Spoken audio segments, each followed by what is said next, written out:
Mi nombre es Antonio Quispe y esta oportunidad les voy a editar la charla Análisis de regresión multivariado. Empecemos. Esta charla tiene tres objetivos. Primero que nada, haremos una introducción al análisis multivariado. Segundo, revisaremos el uso de modelos generales de regresión. Tercero, haremos un análisis de regresión multivariado con R y con STAT.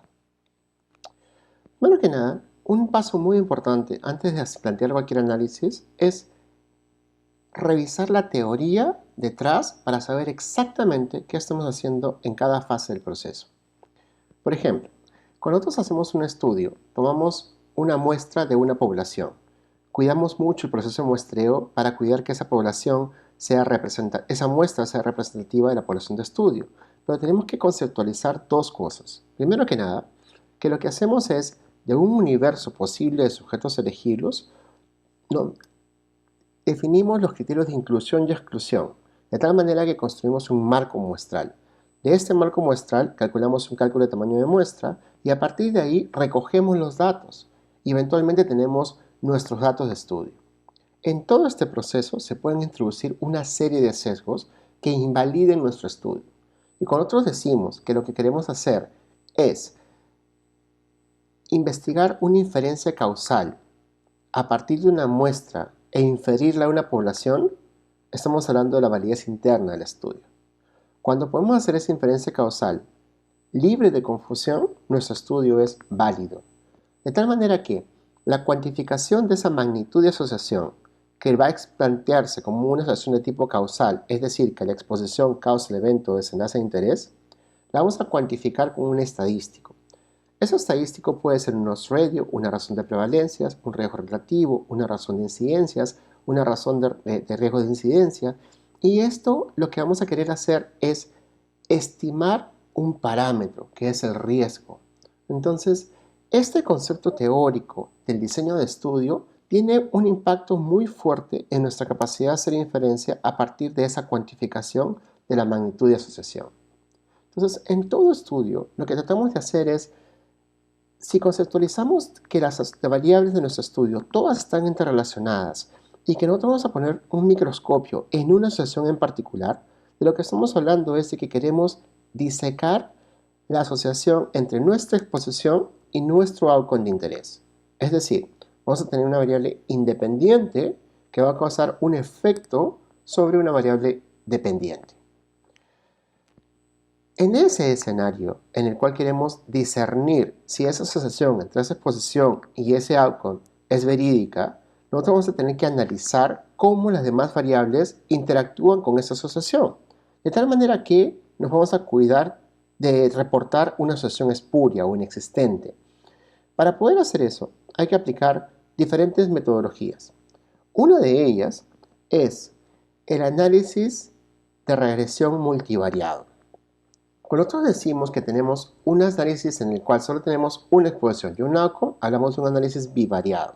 Pero cuando los queremos analizar en presencia de otras variables, ya estamos hablando de más de una variable, 2 o 3 o más. Entonces tenemos un análisis con más de una variable o un análisis multivariado.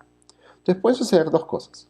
Que una de estas variables distorsione o enmascare nuestra asociación de interés. De tal manera que, si tienes una variable que se asocia a nuestra exposición, pero a la vez se asocia a nuestro outcome, estamos reconociendo un potencial confusor. Si en presencia de ese confusor nuestra asociación de interés desaparece, querría decir de que nosotros estábamos presentes ante una exposición espuria. Puede darse otro caso, en el cual la presencia de esa variable no confunda la asociación, pero sí cambie la magnitud de la asociación.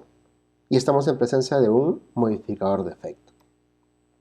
Entonces, una de las cosas que tienes que entender es de que en el análisis de asociación no implica a priori causalidad. Para poder decir que una asociación es causal, el análisis estadístico es solo un insumo de muchos. De tal manera que en algún momento estas personas, Bradford y Hill, plantearon una serie de criterios que permitieran discernir si estábamos frente a una asociación que era de tipo causal. Entre ellas, listaban la fuerza de asociación, que no es nada menos y nada más que la cuantificación de la magnitud de la asociación de interés. SOR, ese riesgo relativo, esa razón de prevalencias, determina la fuerza de asociación. Adicionalmente a ello, hay otro criterio que tiene que ver con tu diseño de estudio. Si tú estás seguro que la exposición antecede al evento de interés, temporalidad.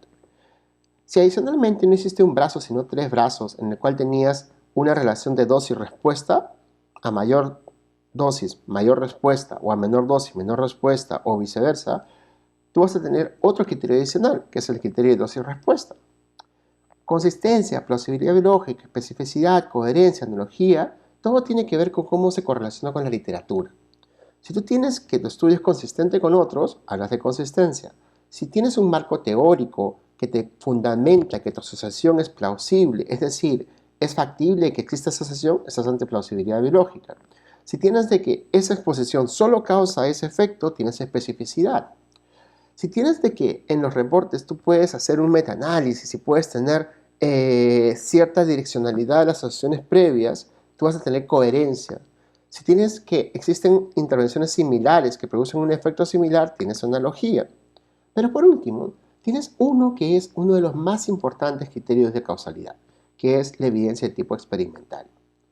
Para tú determinar y estar seguro de que una intervención causa un efecto, que un tratamiento es eficaz y seguro, lo que vas a requerir siempre es tener un ensayo clínico controlado y autorizado. Porque solo cuando estás en ese escenario en el cual has liberado tu asociación de todos los potenciales confusores por efecto del diseño del estudio, tú vas a poder estar seguro que esa asociación verdaderamente es de tipo causal. Antes, en estudios observacionales, no necesariamente. Entonces, otra cosa que tienes que tomar en consideración es el tipo de variable que estás analizando. Hay diferentes tipos. De manera general se clasifican en paramétricas y no paramétricas. Una variable cualitativa, todas son no paramétricas. Entre las cuantitativas se clasifican las paramétricas siempre y cuando sí y solo sí tú verifiques de que esa distribución de ese outcome tenga una distribución de tipo normal, tipo una distribución gaussiana o tipo esta campana de Gauss muy bonita que ustedes ven en verde. En todo cualquier escenario en el cual no se cumpla esa distribución hermosa y bonita en la que tienes tantos valores a la derecha de la media como tantos valores a la izquierda de la media, tú vas a estar frente a una distribución no paramétrica. Y hay diferentes tipos. Hay las continuas, que son las discontinuas, que son estas discretas. Hay las binomiales, aquellas que tienen más de 2 categorías, que son todas politómicas. Aquellas que entre las categorías tienen un orden específico, que son las ordinales. Hay aquellas variables que son tipo conteo, que tienen una distribución de Poisson. Y hay estas variables que tienen el modelamiento del tiempo, que ya es una cuestión que se calcula con la función de sobrevida, regresión de Cos y que modela un log de los hazards. Otra cosa extremadamente importante, como hemos explicado, sobre todo para discernir si una asociación es causal o no, es el diseño del estudio. Entonces, 3 preguntas para reconocer en qué diseño estás. Si tu diseño es de tipo experimental, quiere decir que tú tienes control de la intervención y tú, investigador, vas a decidir quién se expone y quién no se expone. Pero si solo estás observando lo que pasó en la realidad, estás en el campo de los estudios observacionales.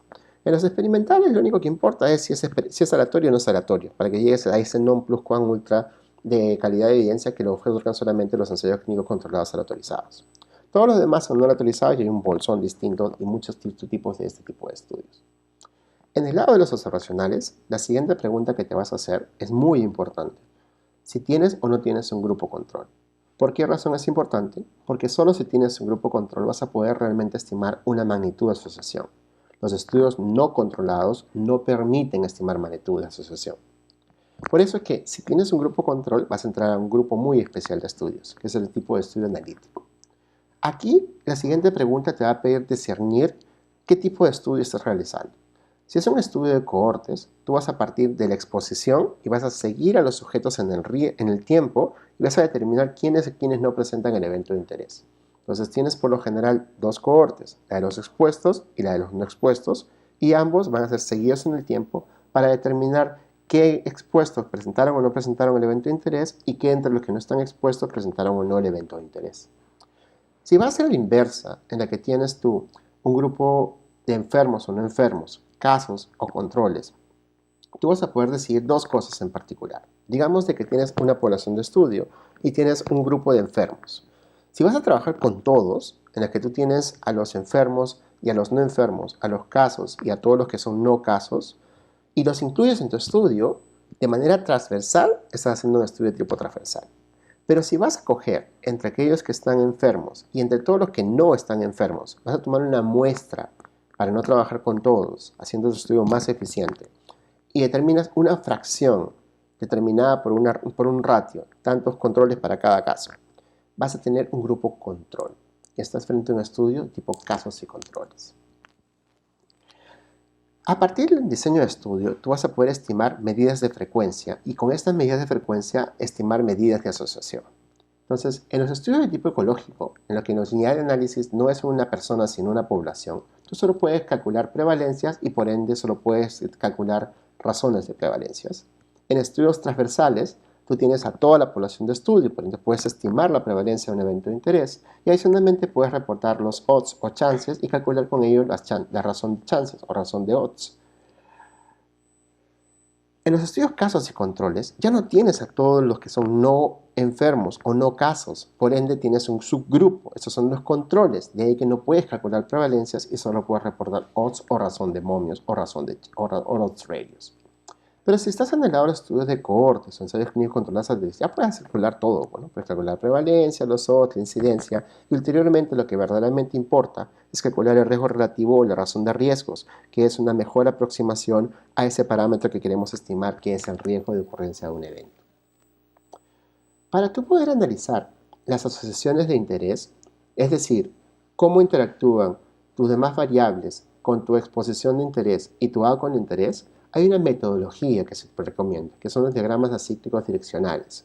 Estos diagramas acíclicos plantean diversas posibilidades y lo que básicamente plantean es lo siguiente. Tú en tu estudio vas a poder medir un determinado grupo de variables y no vas a poder medir otras. Entonces vas a tener los confusores medidos y los confusores no medidos. ¿Cómo conceptualmente afectan esos confusores a tu asociación de interés? Varía muchísimo dependiendo de la rigurosidad de tu estudio. Entonces, para plantear la posibilidad de que se abra una puerta trasera y tú puedas estar ante una asociación espuria, tú primero haces este tipo de diagramas para tratar de entender tu marco teórico y esperar cómo se interactúan las demás variables y luego pruebas cada hipótesis por separado. De tal manera que ahora tienes diferentes escenarios, ¿no? En la que tú, de manera muy inocente, pues mediste un grupo de variables, pero no mediste otras que eran relevantes y se produce un efecto de puerta trasera, o tienes un salto por una variable muy dura que ajustaste porque no debías ajustar y hables una puerta trasera igual, y así sucesivamente. De estas combinaciones de gráficos hay muchísimas, ¿no? Y todo depende de cuántas variables tengas en tu estudio. Y todo tiene que ver con ese sesgo que es muy importante, que es el sesgo de confusión. Para tú determinar si estás frente a un confusor, esta variable tiene tres tipos de definiciones. Una de las más populares es la que habíamos hablado previamente, en la que tu confusor se asocia a tu exposición y tu confusor se asocia a tu outcome, abriendo una puerta trasera. Otra definición importante es si es que estás frente al contrafactual, y esto viene de la física cuántica, en la cual tú tenías el gato de Schrödinger, ¿no? Tú tenías el gato en una caja y el gato estaba vivo y estaba muerto al mismo tiempo. ¿Por qué razón? Porque tenía un mecanismo interno en el cual soltaba un veneno y si abrías la puerta el gato moría, y mientras la puerta estaba cerrada el gato estaba vivo. Entonces, conceptualmente hablando, tenías un caso en el cual el gato estaba vivo y estaba muerto a la vez. Entonces, el ideal para un control es aquel que está expuesto y no expuesto a la vez y tiene el mismo riesgo de presentar el evento de interés. Finalmente, tienes diferentes técnicas para poder controlar confusión, por diseño o por análisis. Hemos hablado de las estrategias por diseño, y entre ellas, una de las que se recomienda es el uso de los criterios de restricción, llámese criterios de inclusión y exclusión. Y luego tienes aleatorización, los ensayos clínicos controlados aleatorizados. Y luego tienes los controles pareados, en los que asignas tantos controles para cada caso de acuerdo a una característica en particular por la que estás ajustando el efecto de confusión. Por otro lado, tienes estrategias de análisis. Una de las más recomendables es el análisis de regresión multivariable.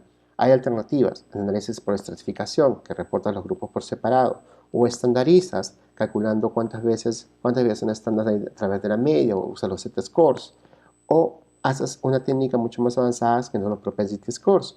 Finalmente, puedes hacer lo que se conoce como análisis de sensibilidad, que es muy útil, por ejemplo, para poder determinar si hay valores outliers o no que están perturbando a tu asociación de interés.